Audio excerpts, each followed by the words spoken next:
Hello, everybody. Welcome back to the Gadget Show podcast. My name is Susie Perry. I'm Jason Bradbury, and it is great to be here. We've got an exciting episode lined up for you, packed with the latest and greatest tech, and probably a few laughs along the way. Hopefully so, yeah. But before we dive in, we want to give a big shout out to our amazing partner, JBL, and their latest GoPro13 earbuds. Honestly, I love this little charging case. It's got this digital display, and it's so easy to answer phone calls and change tracks and things like that. I love the full color display. It's epic. I particularly like it's a combined battery life, of 44 hours, which is really, really impressive. And can I just say, they're also really comfortable because I've worn them for hours while I've been travelling. Very important. You don't half travel. Oh, I do. They stay in at the gym as well. And the 6 microphones that they've got, which is crystal nuts. Clear. Really good for answering phone calls and all the rest of it. So, yeah, big fan. Thank you very much, JBL. And if you want to take a deep dive into what makes the GoPro13 earbud so special, our very own John Bentley has made a little film review on YouTube, and you can check it out now. All right, so I think that's probably enough earbud love for now. Can you ever have too much? Let's get into today's episode. It's going to be a little bit chaotic, but definitely tech-packed and lots of fun. Let's jump in.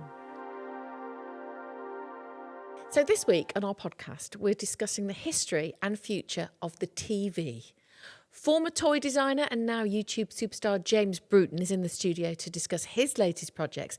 And for our gadget of interest, we've got GoPro's latest action camera, which I'm very excited about. But first, here are a few questions from our lovely audience. Yeah, we're a big fan of all of your communications, your comments, messages. So keep them coming. We read all of them, including this from Fuzzy Semi on X, who said... Actually, a lot of people ask this, don't they, Susie? Is when are you back on the TV? Yeah. So I guess we've probably got different answers. I don't know. I'll give you my answer. I'm not going to do the Gadget Show again on telly. I left the Gadget Show whenever I left, and I left television as well. And I absolutely loved it, and I wanted to be on television my whole young life, and then I did it for 20 years or whatever on all different channels. But obviously, the Gadget Show was the big one. But now I feel personally, much as I enjoy a little bit of television, the action is elsewhere on the social media platforms, on the podcasts. And so that's my preference. I think, obviously, the Gadget Show is still going now under a different guise. It's a completely different show now, Shop Smart Save Money, which Otis is still a part of. I think that often TV has a shelf life.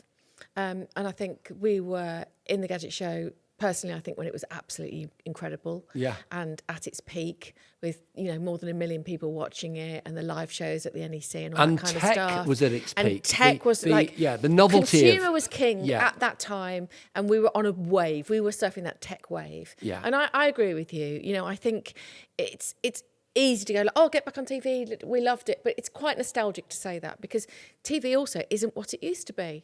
And I like the fact that we're growing something new here on a podcast, and we're starting small and we're getting bigger each week. Yeah, it feels like the early days of the Gadget Show, strangely, but we're just on a podcasting series of podcasting platforms, and and that's all I want. And really. we will have our guests. We will have John and Otis and co. They will come and join us, which is lovely.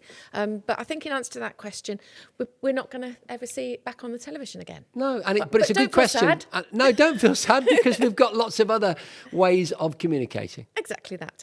So Gareth Ross on the Patreon, he says, when on the road, other than a phone, what gadgets are your go-to choices? Great question. Must-have travel accessories. And how has that changed since you were both on the Gadget Show on the TV? Are you finding that you're carrying less or more technology? I carry just as much. Because I'm a glutton for it. It's a great question, actually. Yeah. I really love my travel tech. So what you got then? What's in your bag? Well, let me answer that. What I've got this week is I've got a Steam Deck with me. I've got my Steam Deck. I like to play my Steam Deck. And I've got my laptop, and that's because I'm involved in some business things at the moment, and I need a full keyboard. And so I'm watching my content, which I love to consume on the laptop, doing a bit of work, and then gaming on the Steam Deck. But what I used to, because the question includes what did you used to have? How's it changed? Well, I was all Apple, wasn't I? And for a time, the iPad was just the perfect do-it-all piece of tech. It probably still is, but I can't afford to buy an iPad at the moment because I've already got a laptop. what I love about the iPad is that you can consume content, you can create content or reply to emails or do your website or whatever. You can also play games. So that would be a really good, and whatever, Samsung and LG and God knows who else are doing it on tablets as well. But I was a big Apple fan when I was on the Gadget Show, so that was different. Okay. What about you? So for me, I'm just going to try and think now and go through what I take. So first of all, I take an electric toothbrush because they last. Oh, wow. Okay. Yeah, because they last now for weeks. I mean, I've just been away for 4 weeks working, and my toothbrush is still going as strong as ever. It might not have been doing 20 years ago when we were on the Gadget Show testing them. So that's one of my things. So I've got my phone, I've got my laptop, I've got my GoPro13s.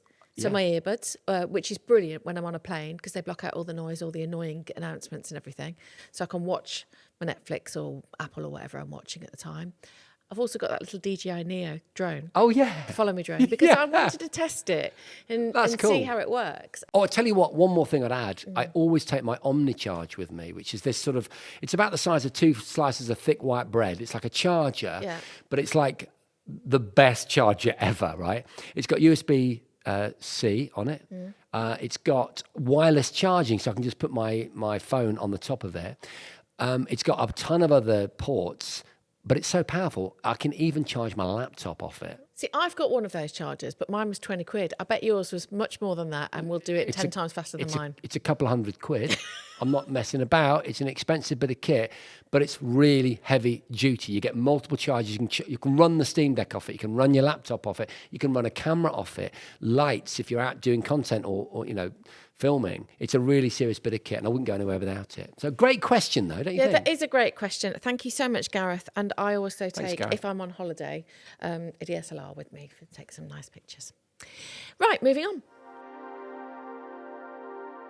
I want to talk a little bit, just have a discussion about TVs. Okay. Because the point is, when we started 20 years ago, we were really excited about the hardware of a television. It was changing from a big, massive, chunky CRT television that we all had in cabinets in the corners of the room where we always sit around and watch appointment to view television. Yes. This was only 20 years ago, okay?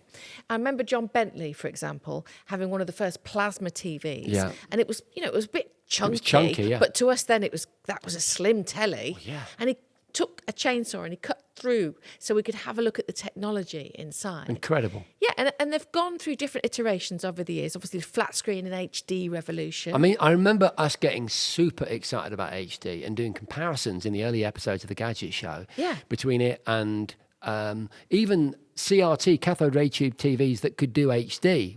I'm sure we put it up against those. And then we jumped to 4K, obviously. We had an OLED, obviously, in between that. Yeah. We were looking at how black the blacks were and all how it changed. Literally every year it seemed to be changing, getting better and better and better in terms of resolution and size and the weight. I remember going to South Korea. I remember you going to South Korea. And seeing an organic light emitting diode demo screen that was the size of a tea bag, Susie. That's how small the television was then, right? So now we moved to 4K and 8K. You can go to a high street store and have an 8K demo of a TV. The question is, though, are we buying them? And what's the future of that technology? This is my point. So obviously we've had streaming, smart TVs with the integration of apps and everything else. Yeah. And I think streaming has changed the landscape so much. Massively. Because, we all have become bingers, but we've almost gone full circle. And I've noticed recently that there are a lot of dramas being made that are only being released on a weekly basis, which is almost like going full circle to that appointment to view. People almost don't want to binge. They do, but they kind of like being held back. They have to be saved from themselves and wait on a weekly basis. I personally prefer that as well. And it's annoying when you get to the episode and you haven't got another one to watch, but it makes it more... If you binge, you can't remember everything. You can't. It's this notion of scarcity, which is interesting because even in some hardware gadgets, right, like some sort of Kickstarter-funded sort of remake of the Walkman or something, right? Scarcity is often built into those devices because it makes them more valuable, right? And there is another challenge to our TV habits, live streaming. That didn't exist, did it? No, of course I mean, really, in any meaningful sense, as an alternative to sitting down with the family and watching something on the telly, streaming only really came along in lockdown. I remember in lockdown suddenly becoming aware of platforms like Twitch or YouTube live content or Instagram live content and TikTok. I mean, oh my God, the TikTok phenomenon has to be one of the biggest challenges to, grabbing the eyeballs of the available public and getting them onto your TV show, whatever it is. Yeah, because that's their go-to for a lot of people. They go to TikTok, don't they, to learn about X, Y, or Z. And of course, it retrains people with regard to their attention span. Yeah, maybe not in a good way. I'm not saying good or bad. I mean, I tend to agree it's probably not very good. I mean, the speed of the edit, the way the editorial message of a TikTok video just hits you between the eyeballs in a few seconds. I've not seen any scientific objective evidence for this, but it would seem to be the case that people's attention spans are reducing. I don't know. I've got to be careful. I don't want to just harangue No, but TikTok. They are, though, aren't they? Because everything has to be made now in a short format. There isn't such thing as long format because the attention span isn't there. That's what we're constantly told. And the new generation that's coming through, they're used to succinct bites. I mean, yes, that's what we maybe think. I don't know how objectively that is the case. I just don't know. I mean, it does feel like to get someone's attention in the YouTube, TikTok age, you got to get to the point really, really quickly. Well, let me tell you this. In my experience on MotoGP and in Formula One, Yeah. they do a sprint race. And the reason is they're trying to attract a new audience. And to attract the new audience, they have to do a shorter format. That's just nuts. So that's a global sport, and that's what they're doing. But then we do have these extraordinary shared experiences, right? Even though they're shared in a slightly different way, like Stranger Things or The Crown. Even I've watched The Crown. Have you? Yeah. I'm surprised you Yeah, watched I know. It was the Lady Di years that, and this is not a joke, I'm being serious, that brought me in. And I like a shared experience. One of the few things that we genuinely share, apart from holidays and meal times, with our teenagers, actually are things like Stranger Things, not The Crown, although my wife and my daughter might experience something like that, and movie night. We do a movie night thing. There's still that culture in our household. I wonder if that's shared by others. But I want to just make one point, okay? I know that we talk a lot about VR and augmented reality on this podcast, and I don't want to go down the same well-trodden path, right? But I will say this. Now, you'll remember the first gadget that we reviewed in the first episode of this podcast was the Apple Vision Pro. It's certainly the headline gadget, wasn't it? Yep. Well, quite recently, I had some time on my hands. I went to the Apple store in Regent Street, and I started chatting to the guy. He said, I saw that. It was really cool. And have you played with one? Have you bought one since? And I said, no. And I said, I wouldn't mind having a go. And he said, we've actually got a slot. If you're around, you can come and have a play now. So I went upstairs, and I would encourage anyone to do this. It's free to do. You normally book a slot, but they had a slot free. Now, I got it on my head and I said to them, look, I've already done this, I've already done that. I don't want to do the T-Rex thing again, blah, blah, blah. And he said, have you seen this? And the sports content. So I was courtside at a basketball match. And then I was pitch side for a soccer match. And Susie, oh my God, I suddenly saw the future. And I suddenly thought to myself, oh, wow, okay, this is a new platform. It's so immersive, so clear. Yeah. Even for a non-particularly sporty chap like So me. it puts you in the grandstand. Honestly. I mean, imagine going to see Depeche Mode in concert at the O2, except, you're in the best possible seat. I mean, you're in a seat you can't even buy. I mean, if you said to me, and I'm being serious now, you could see Gary Newman, or the Human League at the Albert Hall. You're so funny. And with you your can banter. be... Yeah, but you are still in the 80s. I so am. I know, I love it. What I'm saying is the things that are hard to find, like the Oasis gig. Okay. Let's say that they did a gig with the forthcoming Oasis tour, and you could be on the tour bus with the guys. You could go walk through backstage with them, and then you could be in whatever seat is regarded as the best seat in the house for the concert. And it's 35 quid, right? Yeah. You could sell, I don't know how many, 200,000 at that price. You could raise revenue for the record company, and the consumer, me, I'd get a great experience. Now that's a new form of television, I think. What do you say to that? Well, I was going to say, what is the future of television? And you're just saying it right there. I mean, of course, it is going to be. It is going to be that, 100%. I mean, there's talk of holograms and all this kind of technology. Go on. Well, okay, sorry, I'm getting excited. Look out, everyone. HoloLens, right? Yeah. You remember from Microsoft, right? And then Magic Leap, the other augmented reality, sort of mixed reality platforms. I remember I was actually at the University of Lincoln. I was in the design department where I did some work for a while. And they had bought one of these Microsoft HoloLens, and they're all excited. They said, "Oh, Jason, you'll love this." Put it on my head. The first thing I thought was it's got a very narrow field of view. It's almost like looking through a tunnel. Tiny space. But one of the demos it had was a whodunit, and there was the outline of where a dead body had been. You know, like the crime scene they mark it. And it was obviously it was in the studio. It was in the design studio at Lincoln University. The whole point was it was kind of sort of mapped to the floor of the actual studio. So it was like someone had died in the place that I was actually standing for real. And the outline of their body was there. And it was like a detective game thing, right? Yeah. That was quite a profound experience for me because I started to think, well, what if the next generation of movies, make use of the real world and augmented reality and much better visuals like the Vision Pro as opposed to the rudimentary Microsoft HoloLens. And we start to have interactive crime dramas, and you're walking in and out your own rooms, going upstairs where the crime scene extends. I'm just saying, if you're imagining the future, it's not as bonkers as it sounds. I think what's interesting is it's a generation thing.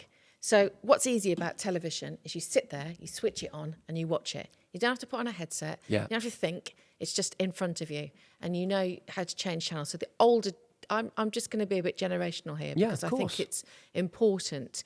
And those guys that watch linear TV, and there are some things I still watch on TV with my dad, although interestingly the things I watch with my dad are streamed, so I'm getting him to watch Yellowstone, Slow Horses. Great series. We love watching those together. Couple of series, absolutely fantastic. And Slow Horses is an appointment to view, by the way. That comes in on a weekly basis, which I really like watching that with my dad.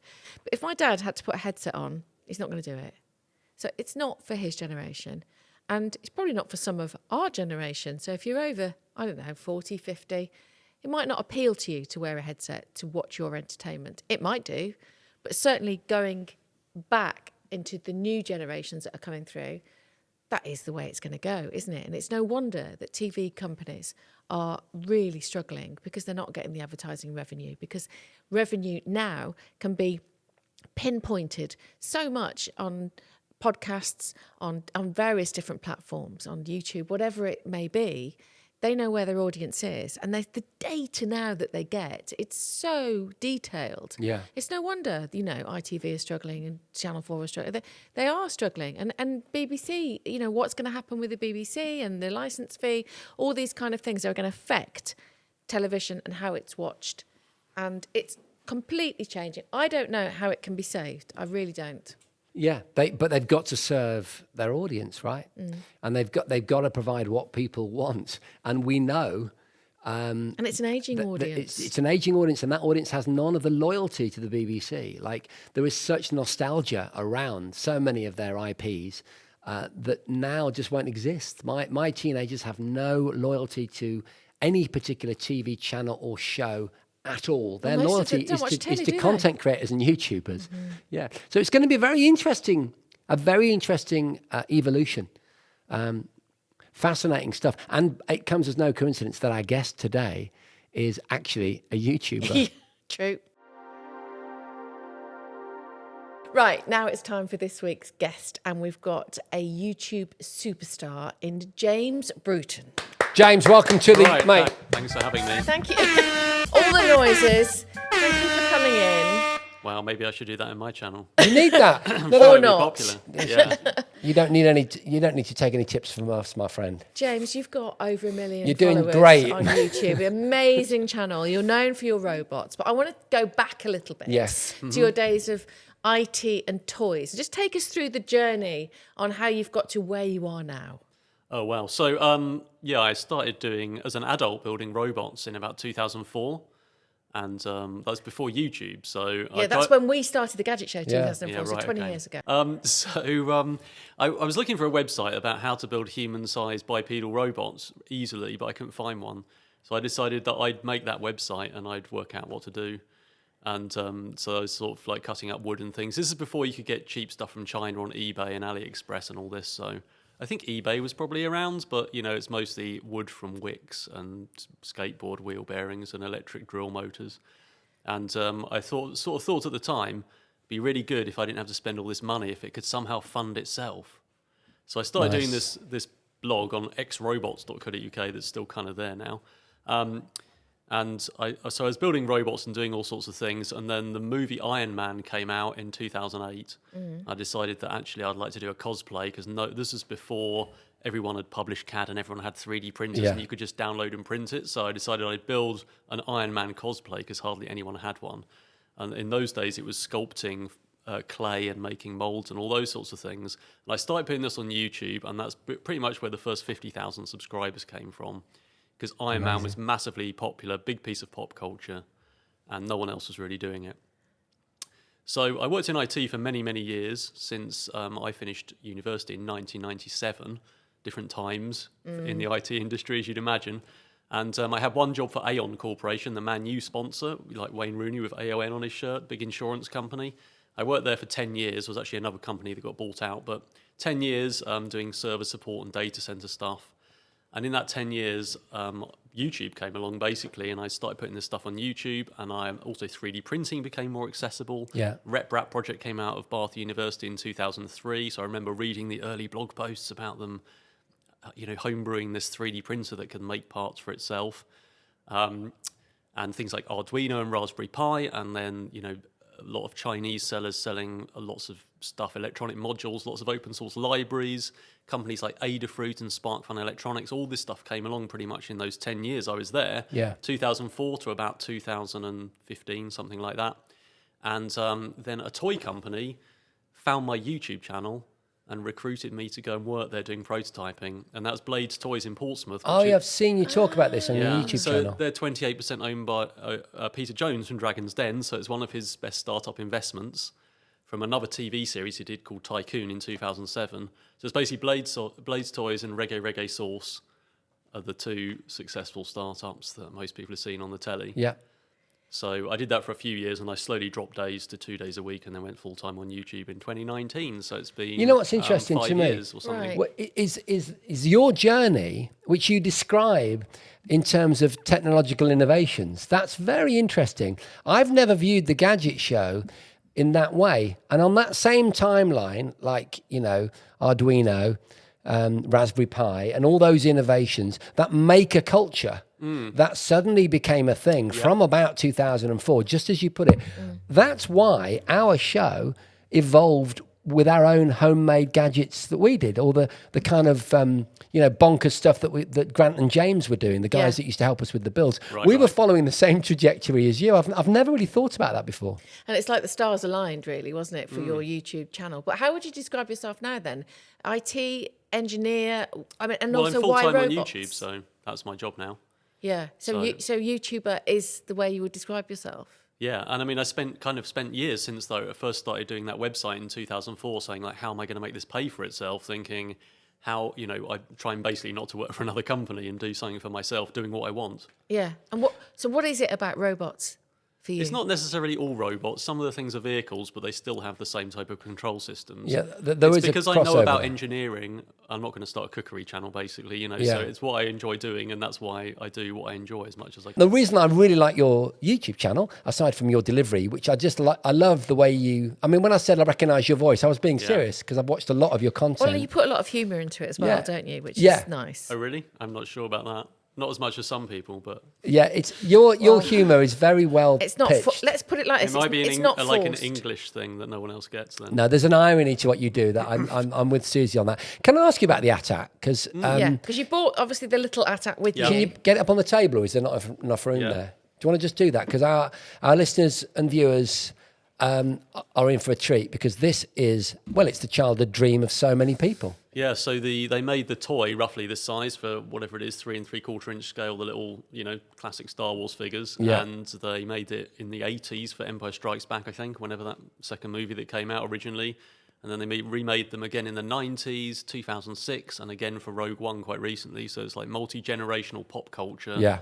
Like fathers and sons and grandfathers have all, everyone knows what an AT-AT is, right? Everyone loves an AT-AT, don't Everyone, they? even if you've not watched Star Wars, you know what it is because it's a piece of pop culture. But they never made one that walked. So they made the toy, but you had to move the legs with your hands. So there's the original TV ad. There's 2 kids trying to make it walk because they need 4 hands, and you put your hand inside to operate the head and everything. There was a toy by Thinkway that kind of walked, but had quite floppy legs, and it rotated its back legs like this to steer. Right. Which was a lot of money because those sorts of toys cost a lot. Anyway, so I was like, let's make one that's better, that walks And with turns. proper robotics principles. Yours turns, yes. Yeah. And how did you work that out then, like, the turning thing? Someone said in the computer game they turn, but I haven't seen it, and I'm not sure if it's like computer game physics are weird, so whether it's a bit hacky, I don't know. But I just worked out if we swing the legs, then we can pick up 2 legs and swing the others around, and then It's fun. and then pick up the next 2 and swing them to catch up. And then you've gone a step further, and in your most recent video, as we're filming this podcast, you've made an AT-AT that you can sit on. I mean, this is an extraordinary video, I think it's fair to say. Was it one of your most challenging builds? It's one of the longest ones. So I used to do weekly videos. I think this was a weekly or 2 weekly video. I've dropped back to try and do monthly so I can do bigger builds, but this was actually 2 episodes, so it was 2 months, which is one of the biggest ones I've done.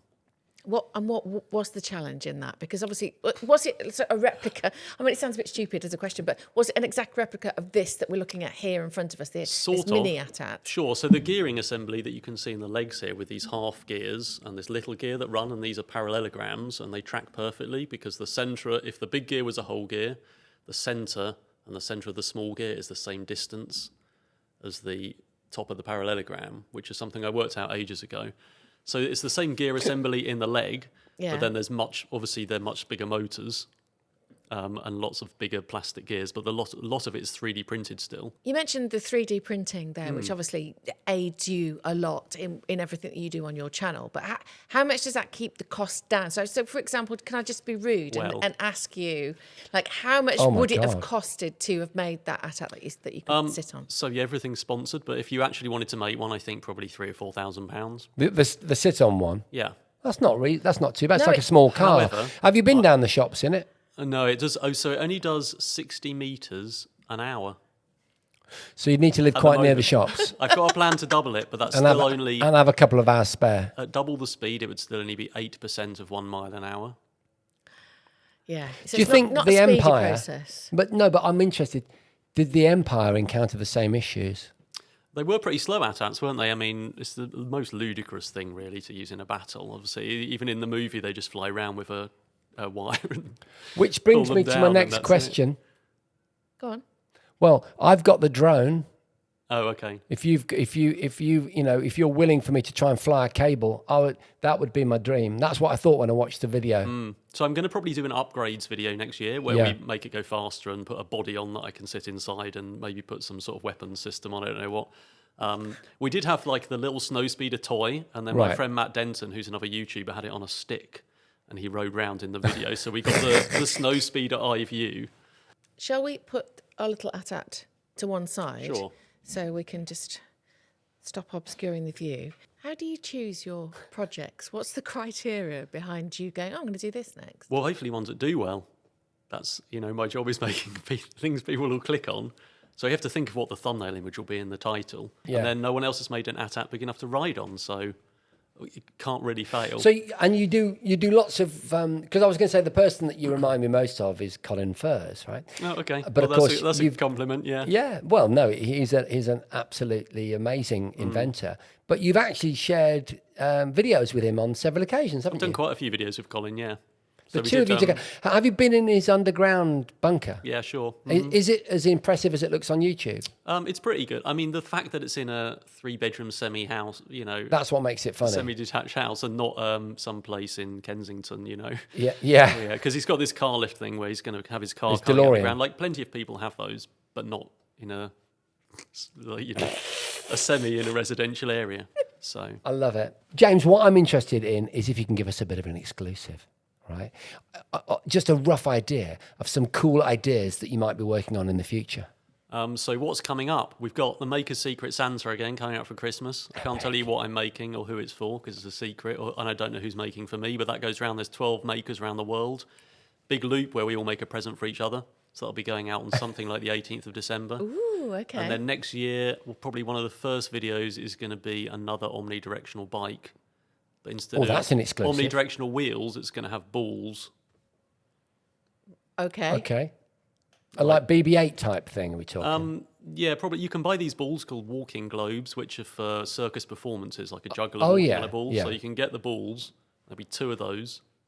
And it's like a bike with balls. So it goes sideways as well, like the screw bike, but they're balls. Yeah, cool. It's not the riders that have got balls, but anyway, moving on. Hey. James, it's been just absolutely fascinating listening to you. Thank you so much for bringing your stories and your insight. It's been a joy. No worries. Thanks. Absolutely brilliant. And good luck with the Secret Santa. Thanks, I mean, that's yeah. the kind of Secret Santa that you want to know about, right? Yeah, it is. Absolutely. Okay, thanks for having me. Good luck. Gadget of interest. My favourite bit. Are you ready? I am so ready. Okay, when I say action camera, what do you think? Oh, yeah, GoPro? Yes! Probably, yeah. Do you know when they started? In Two- 2004. Wow. So similar time to us. Exactly. Do you know what? I remember back in the day, this little silver camera Here he goes. that looked like a toy camera, Yes, it did. didn't it? And it was the first generation GoPro. And I remember our production team sort of not believing that this little toy-like device from Fisher-Price. Could bring some good quality images. Yeah. And then we started sticking them on everything. We had them everywhere. On And the we back, used them on the all the time. Yeah. Underneath skateboards, on remote control aeroplanes. On our helmets. On our helmets, all over our bodies. Well, yeah, maybe not. Yeah, moving on. And- Anyway, now they're on to the 13th edition. And That's looking for incredible. some, but not for GoPro, I don't think. Well, it's got some interesting features. It has. It had some great upgrades. So the 6K, 60 frames per second is impressive. But I'm more partial to the 5.3K at 120 frames per second. And if you're not into video, let me just explain. What that means is really good, silky smooth slow-mo. Have you got one there? I've got one here. I'm She's holding got it it. up now, the little black box. Beautiful. It features the front-facing screen and the rear-facing screen, which is not a new addition for the 13, but is, super bright, super high contrast. And its performance, apparently in low-light conditions, has been improved, which was always a bit of a bugbear for me. The low-light performance of my previous GoPros that are a couple of generations away from the 13 was never very good. And what they're calling the Enduro battery, which they say offers 25% more recording time than previous models, even in extreme temperatures, hot or cold. Cold being the one that really does reduce your battery. It's also hyper smooth now. So in terms of stabilization, Yeah. it is the most advanced stabilization yet. It's called Hypersmooth 6. It makes it ideal for, filming action sequences and biking and mountain biking, skateboarding, surfing, whatever. I mean, obviously the waterproof effect is still there, as it always has been, which is fantastic. Yeah, as you know, big surfer. Yep. Not good at surfing. I kind of suck. You're a small surfer, but Doesn't stop me. Yeah, doesn't stop me trying. You're a And super surfer. I absolutely love it. And the model that I use at the moment is several generations earlier than this one, but it still blows my mind. The color reproduction, the way it deals with light, the way that the 120 frames in particular can make the water look, and my son as he comes past on his surfboard. I love it. So yeah, it's a great thing with its, 10 meters? It's good for now, the new one, 10 meters. 10 metres, 33 feet, yeah. There you go. What about the new software features? Should we talk about the AI-powered editing?